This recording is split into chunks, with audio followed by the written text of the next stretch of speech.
வணக்கம் மக்களே. நடிகர் விஜய் அவர்கள் அரசியலுக்கு வந்ததுனால என்னுடைய கனவு நொறுங்கிருச்சு அப்படின்னு விஷால் அவர்கள் ரொம்ப வருத்தத்தோட சில விஷயங்களை தெரிவிச்சிருக்காரு. அது என்னன்னு வாங்க வீடியோல போய் பார்த்து தெரிஞ்சுக்குவோம். தமிழ் சினிமாவினுடைய முன்னணி நடிகர்கள் அரசியலுக்கு வரக்கூடிய வரிசையில் சமீபத்தில் நடிகர் விஜய் இணைந்து தனது அரசியல் கட்சியின் பெயரையும் அறிவிச்சிட்டாரு.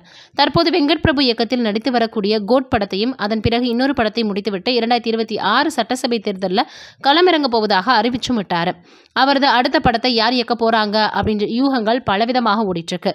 இன்னொரு பக்கம் நடிகர் விஷாலும் வரக்கூடிய 2026ஆம் ஆண்டு தானும் அரசியலில் இறங்க போவதாக அறிவிச்சு அதிர்ச்சி கொடுத்தாரு. இந்த நிலையில விஜய் அரசியலில் இறங்கியதுனால நீங்களும் அரசியல் இறங்குகிறீர்களா அப்படின்னு அவரிடம் சமீபத்தில் ரத்னம் படத்தின் பத்திரிகையாளர் சந்திப்பில் கேட்கப்பட்டிருக்கு. அதற்கு பதிலளித்த விஷால், அப்படி இல்லை, விஜய் எனக்கு ரொம்பவே பிடிக்கும், அவரை வைத்து ஒரு படம் இயக்கணும் அப்படின்னு நான் கனவு கண்டுகிட்டு இருந்தேன்.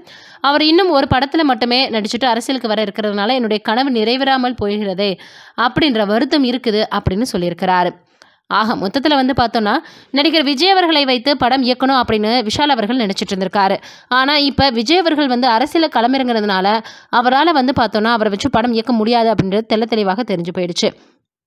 உண்மையிலேயே விஜய் அவர்களை பார்த்து தான் அவர் அரசியலில் இறங்கியிருக்கிறாரா இல்லையா அப்படின்னு பலருமே கேட்டு வந்துட்டு இருக்காங்க. அது எந்த அளவுக்கு உண்மை அப்படின்றது தெரியாது. அதையெல்லாம் தாண்டி இப்போ விஜய் அவர்கள் அரசியலுக்கு வந்திருக்கிறது அவருடைய தொண்டர்களுக்கு மிகப்பெரிய அளவில் பார்த்தோன்னா மிகுந்த மகிழ்ச்சி அளிச்சிருக்கு. உண்மையிலேயே விஜய் அவர்கள் அந்த அளவுக்கு பார்த்தோன்னா மக்களுடைய மனதில் நீங்காதனம் பிடிச்சிருக்கிறாரு.